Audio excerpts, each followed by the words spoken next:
नमस्कार साथियों,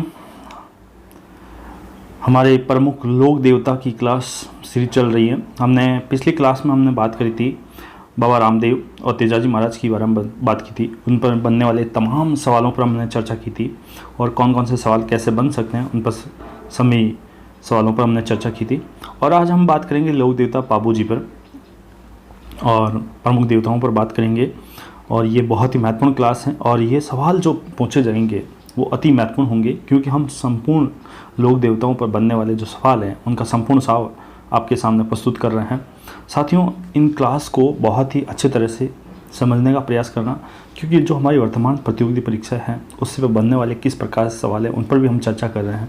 उम्मीद है कि आपको क्लास बहुत अच्छे से पसंद आएगी और अपने दोस्तों को फटाफट शेयर कर दीजिए। और जो भी साथी ऑनलाइन आ चुके हैं उनको इसको क्लास को जल्दी से जल्दी शेयर कर लीजिए। नमस्कार सभी को बहुत बहुत नमस्कार। ठीक है साथियों, तो शुरुआत करते हैं साथियों लोक देवता पाबू जी की बात करते हैं। साथियों, इनका जो जन्म है वो 13वीं शताब्दी में हुआ था। कब हुआ था? ये बहुत ही महत्वपूर्ण सवाल। लोक देवता हमारे पाबू जी, ये आपको बात पता होगा कि हमारे पंचपीरों में माने पाबू जी की पूजा होती है और ये प्रमुख जो देवता हैं इनका जो जन्म है वो 13वीं शताब्दी में हुआ था। विक्रम संवत के हिसाब से यदि आपसे सवाल पूछ लिया जाए तो ये ध्यान रखना, विक्रम संवत के हिसाब से 1296 ईस्वी में हुआ था और ये 13वीं शताब्दी। ये कौन सा राजवंश? यहाँ पर भी कई बार ये सीधे देखिए साथियों, यहाँ पर आप सीधे सीधे इनका सवाल बना सकते हो, क्योंकि यहाँ पर ये सवाल आपके सामने एग्जिट वैसा सवाल पूछा जाता है। तो ये जैसे इसे पूछ लिया जाए कि पाबू जी का संबंध कौन से राजवंश से था, तो पाबू जी का जो संबंध था वो हमारे राठौड़ राजवंश से था। किसे? राठौड़ राजवंश से संबंधित ये सीधे सवाल आपसे पुटअप होते हैं। ऐसे सवाल इनको जन्म स्थान को लेकर सवाल आता है कि जन्म इनका लोक देवता जो पाबू जी हैं इनका जन्म कहाँ हुआ था, तो ध्यान रखना कोलूमंड फ्लोदी के अंदर हुआ था। जोधपुर, जो वर्तमान में कहाँ पर है? जोधपुर के अंदर है कोलूमंड फ्लोदी। उस समय कोलूमंड फ्लोदी और वर्तमान में ये कहाँ पर है? जोधपुर के अंदर स्थित है कोलूमंड फ्लोदी। ध्यान रखना, ये हम बात कर रहे हैं लोक देवता पाबू जी की बात कर रहे हैं। पाबू जी से संबंधित सवाल बनने वाले हैं, उन पर हम चर्चा कर रहे हैं। इनके पिता का नाम था दांदल जी राठौड़। इनके पिता का नाम क्या था साथियों? दांदल जी राठौड़।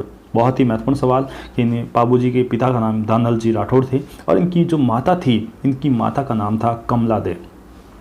माता का नाम क्या था साथियों? कमला दे। यदि आपसे सवाल पूछा जा सकता है दांदल जी राठौड़ और कमला दे का पुत्र का क्या नाम था, तो पाबू जी। ठीक है, या ऐसे भी पूछा जा सकता है कि पाबू जी के पिता का नाम क्या था, तो दांदल जी राठौड़, या माता का नाम क्या था? कमला दे। ठीक है साथियों, राठौड़ के जो थे ये मूल रूप से राव सिया के वंशज माने जाते हैं। जो राव सिया जो हमारे शासक थे उनके राव सिया के वंशज माने जाते हैं। राठौड़ वंश के जो मूल पुरुष हैं राव सिया, उन्हीं के वंशज माने जाते हैं। कौन? पाबू जी। ठीक है साथियों, यहाँ देखिए बात करते हैं कि विवाह को लेकर भी बहुत महत्वपूर्ण सवाल यहाँ से पुटअप होता है साथियों कि हाँ पाबू जी का जो विवाह है, पाबू जी का जो विवाह वो राजा सूरजमल सोड़ा की जो पुत्री है कौन सी है? सुप्यारदे। इनकी पत्नी का नाम सुप्यारदे है। ध्यान रखना, बहुत ही महत्वपूर्ण सवाल कि पाबू जी की पत्नी का नाम क्या है या इनके ससुर का क्या नाम है? राजा सूरजमल सोड़ा। इनका जो ससुराल है वो अमरकोट या आप कह सकते हैं उमरकोट, ये जो वर्तमान में कहाँ पर है? पाकिस्तान के अंदर। अमरकोट या उमरकोट पाकिस्तान के अंदर है। ध्यान रखना, बहुत ही महत्वपूर्ण सवाल यहाँ पर पूछा जा सकता है कि इनकी पत्नी का नाम क्या था? सुप्यारदे। ठीक है, ये शादी होते समय अपने विवाह स्थल से उठकर आ गए थे। ये आपको बता देता हूँ, इनके बहनोई का नाम था जिंदराव खींची। कौन था? जिंदराव खींची। यह बहुत बार सवाल ये हमारे राजस्थान पुलिस पटवारी ग्राम सेवक के अंदर पूछा गया है। जिंदराव खींची, इनकी बहनोई का नाम क्या था? जिंदराव खींची। ये किसकी गायों को छुड़ाते हुए अपने प्राण दे दिए? ये बहुत ही महत्वपूर्ण, देवल चारने की जो गायें हैं उनको छुड़ाते हुए अपने प्राणों को आहुति देती थी। ये बहुत ही महत्वपूर्ण सवाल। इनकी घोड़ी का क्या नाम था? सीधा कई बार सवाल पूछा गया है कि पाबू जी की घोड़ी का क्या नाम था, तो केसर कालमी। पाबू जी की घोड़ी का नाम था केसर कालमी। कई बार हमारे पुटअप सवाल हुआ है।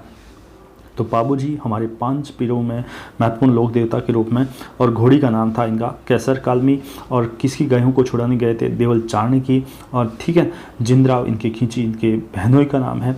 वीरगति प्राप्त हुए थे, ये ध्यान रखना, वीरगति देचू गांव में विक्रम संवत 1333 ईस्वी में युद्ध करते हुए वीर गति को प्राप्त हो गए थे। ध्यान रखना, बहुत ही महत्वपूर्ण सवाल कि बाबूजी वीर गति को प्राप्त कब हुए थे? 1333 ईस्वी में विक्रम संवत, और कौन से गांव में? देचू गांव में। बहुत ही महत्वपूर्ण सवाल। साथ ही यहाँ पर देखिए पाबूजी हैं, इनको हमारे ऊँटों के देवता के रूप में पूजा जाता है।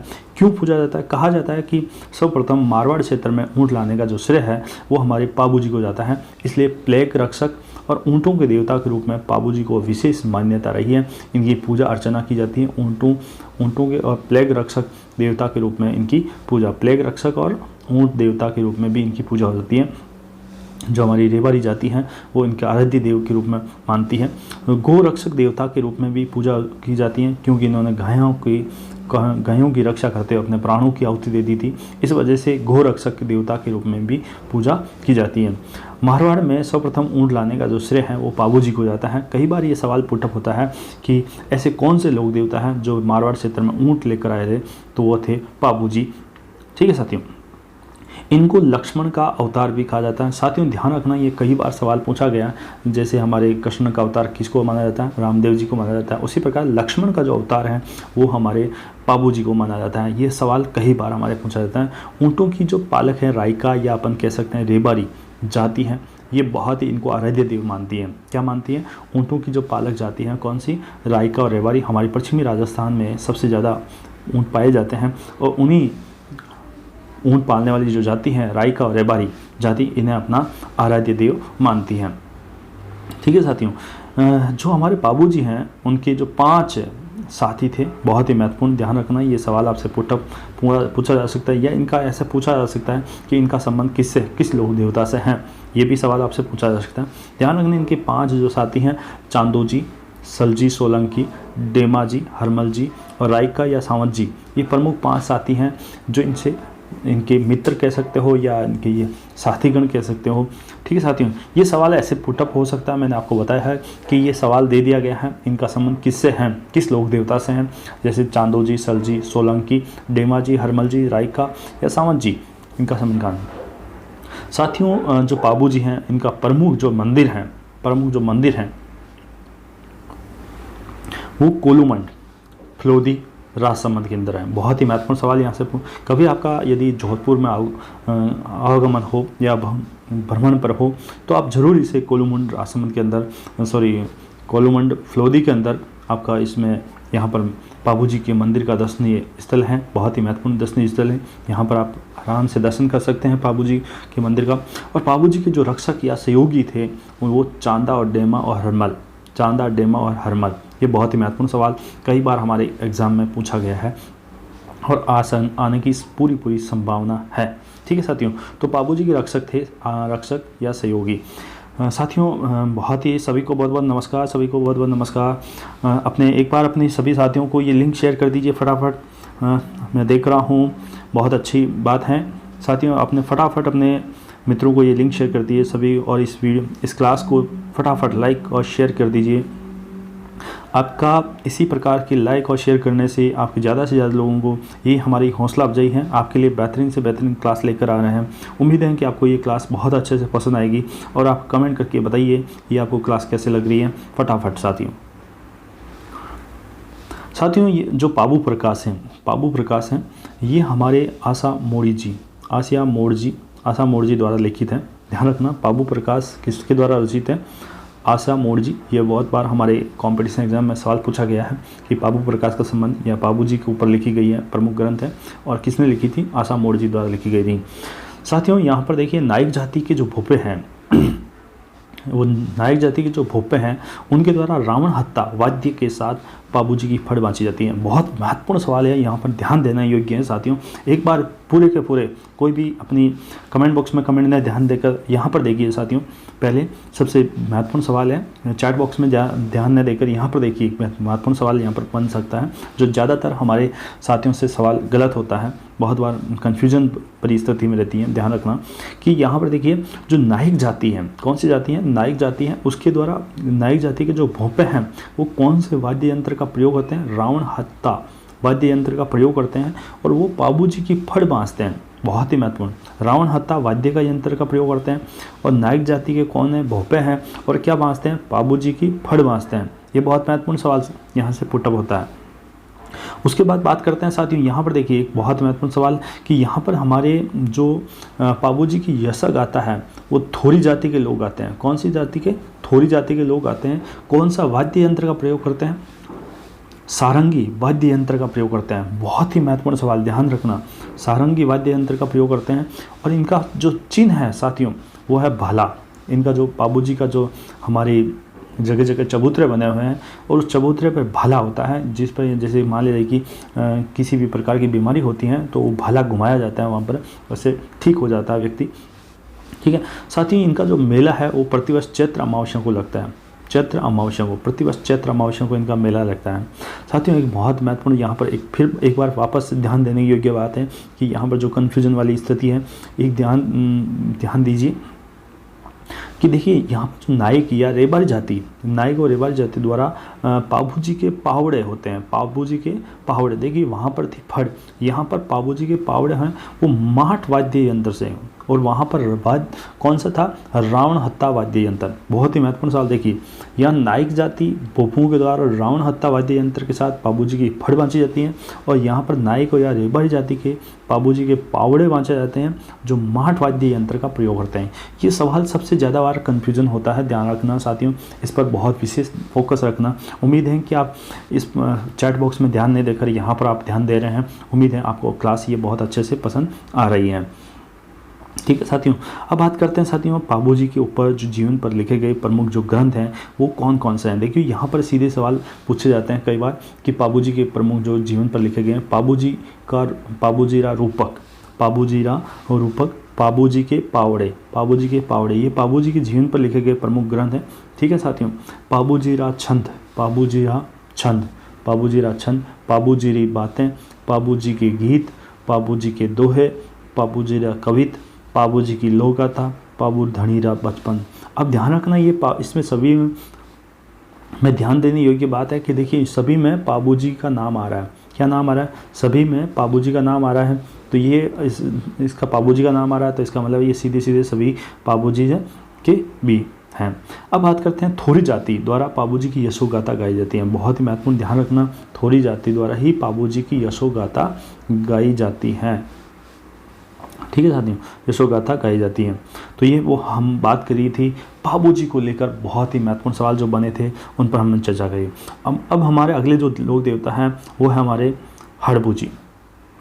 साथियों हड़बूजी हमारे प्रमुख लोक देवताओं में हड़बूजी, हड़बूजी बहुत ही महत्वपूर्ण लोक देवता है। और देखिए साथियों हड़बूजी के जो पिता हैं उनका नाम क्या था? राजा मेहाजी सांकला। बहुत ही सीधा सीधा सवाल पूछा गया है कई बार कि इन हड़बूजी के पिता का नाम क्या था? राजा मेहाजी। और एग्ज़ाम में आने वाले सवाल पर हम चर्चा कर रहे हैं साथियों कि पॉइंट ऑफ एग्ज़ाम हमारे सवाल।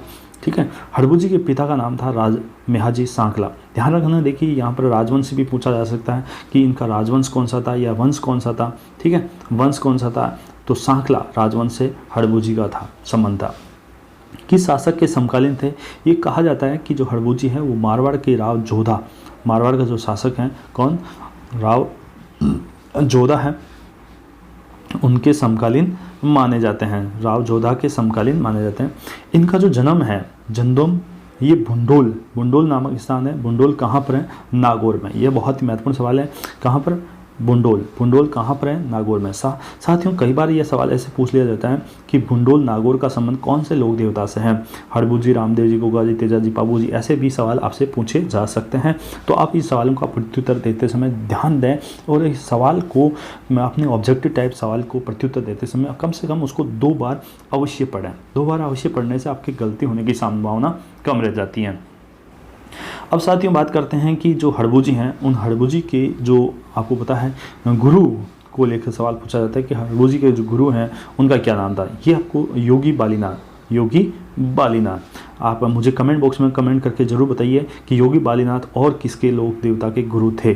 ठीक है साथियों, ये मुझे कमेंट बॉक्स में कमेंट करके बताइए फटाफट। तो गुरु का नाम था योगी बालीनाथ और इनके मौसेरे भाई कौन है? बाबा रामदेव। इनके मौसेरे भाई का नाम है बाबा रामदेव। ध्यान रखना, हड़बूजी के मौसेरे भाई का नाम था बाबा रामदेव।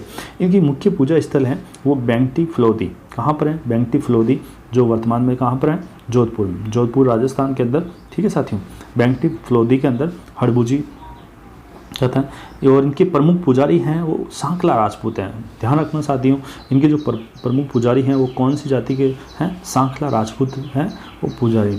इनके मंदिर में जो पूजा की जाती है वो किसकी पूजा की जाती है? कई बार हमारे तो ध्यान रखना कि इनकी कोई मूर्ति नहीं है बल्कि हड़बूजी की गाड़ी है, और वो गाड़ी हड़बूजी की ऐसी है कि साथियों इस गाड़ी से हड़बूजी कहा जाता है कि हड़बूजी इन जो पंगु गाड़ियाँ थी या हमारी जो गायें जो चल नहीं सकती थी या अपना पेट नहीं भर सकती थी, तो हड़बूजी उसी गाड़ी में घास फूस लेकर आते थे, चारा लेकर आते थे और उन पंगु गायों को चारा खिलाते थे। इसी वजह से इस गाड़ी की पूजा करते हैं। तो मंदिर में पूजा किसकी की जाती है? हड़बूजी की कोई मूर्ति नहीं है बल्कि हड़बूजी की गाड़ी है, उसी की पूजा की जाती है। साथियों गाड़ी किसके लिए क्या लाते थे? तो ये सवाल आपको ध्यान रखना है। पंगु गायों के लिए घास भरकर दूर दूर से लाते थे और उनको गायां उसको घास खिलाते थे। ध्यान देना, बहुत ही महत्वपूर्ण सवाल है, ध्यान रखना साथियों। ये बहुत महत्वपूर्ण सवाल है, कई बार साथियों को गलत होने की संभावना होती है, ध्यान रखना। इनके जीवन पर लिखा गया जो प्रमुख ग्रंथ है, एक बार ध्यान दीजिए विशेष रूप से इधर देखिए, जीवन पर लिखा गया है सांकला हरम्बू का हाल। सांकला हरम्बू का हाल, ये इनके ऊपर जीवन पर लिखा गया महत्वपूर्ण ग्रंथ है जो इनके हड़बूजी के बारे में जीवनी ऊपर लिखा जाता है। देखिए साथियों, हड़बूजी है, हड़बूजी को 5 पंच पीरों में से एक माना जाता है। ध्यान रखना, पंच पीरों में से हड़बूजी का नाम आता है। ध्यान रखना, तेजाजी का नाम पंच पीरों में नहीं है। ये बहुत ही महत्वपूर्ण सवाल है, नोट कर लेना अपने माइंड के अंदर, इंपॉर्टेंट है बहुत ही विशेष रूप से कि अपने पंच पीरों में हमारे हड़बूजी का नाम है पंच पीरों में। आप मुझे कमेंट बॉक्स में कमेंट करके बता दीजिए फटाफट हमारे मारवाड़ के पंच पीर कौन कौन से लोक देवता हैं, फटाफट कमेंट करके बताइए। धन्यवाद, बहुत अच्छा प्रयास चल रहा है आप लोगों का साथियों का। ठीक है साथियों, अब हम बात करते हैं अगला हमारे प्रमुख लोक देवता, उसमें हमारे मेहाजी मांगलिया। मेहाजी मांगलिया, आपने कई बार इनका नाम सुना होगा साथियों, और इसके बनने वाले बहुत महत्वपूर्ण सवाल कई बार सीधे सीधे पुटअप सवाल होते हैं और हमारी वर्तमान प्रतियोगिता परीक्षा में अक्सर ये सवाल पूछे जाते हैं, इंपॉर्टेंट फैक्ट के अंदर आते हैं मेहाजी। देखिए सभी हमारे जो सभी मांगलियों के इष्ट देव के रूप में पूजते हैं इनको। इष्ट देव सभी मांगलिय जो मंगल कार्य होते हैं उन मंगल कार्य में हमारे इष्ट देव के रूप में इनकी पूजा होती है, मेहाजी मांगलिया।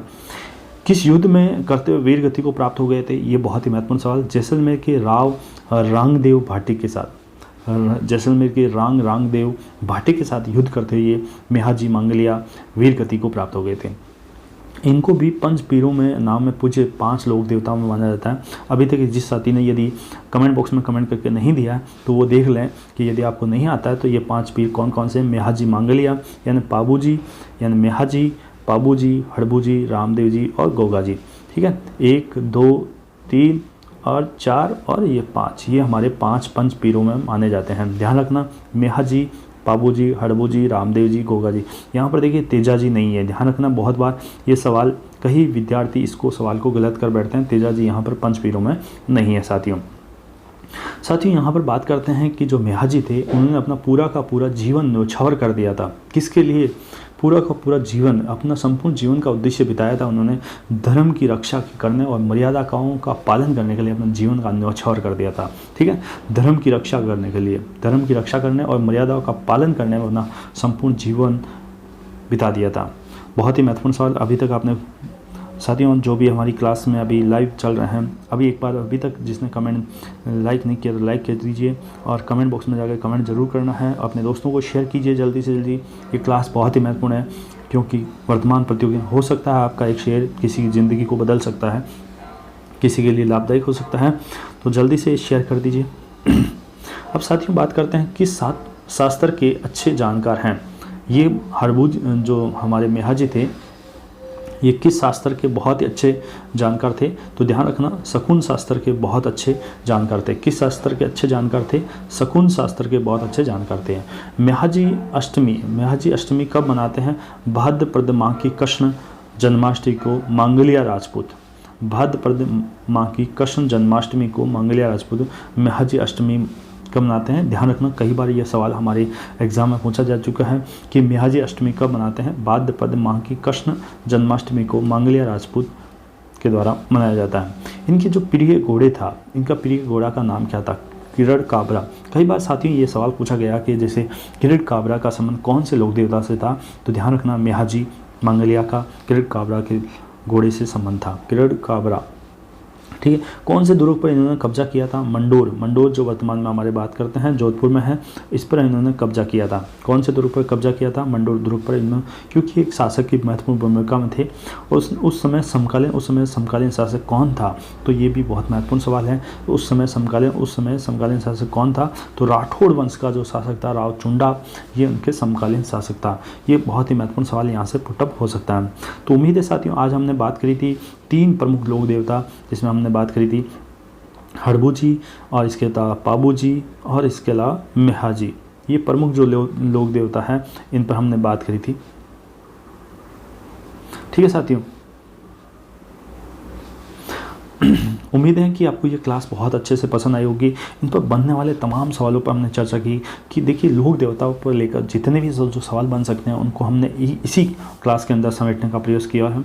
जो 3 प्रमुख लोक देवता हैं उन पर इसी प्रकार से हमारे लगातार हमारी प्रमुख लोक देवता के बाद हमारी लोक देवियाँ, इसी प्रकार से आपको step by step her topic पर क्लास, इसी प्रकार से लाइव क्लास आपको प्राप्त होती रहेगी। आप हमारे इस चैनल को सब्सक्राइब कर लीजिए, बेल आइकन को जरूर प्रेस कीजिए। यदि आप नए हैं तो आप इस चैनल को सब्सक्राइब कीजिए, और पास में दिया हुआ साथियों बेल आइकन है, उस बेल आइकन को जरूर प्रेस कीजिए, जिससे आने वाला हर वीडियो का नोटिफिकेशन आपको मिल सके।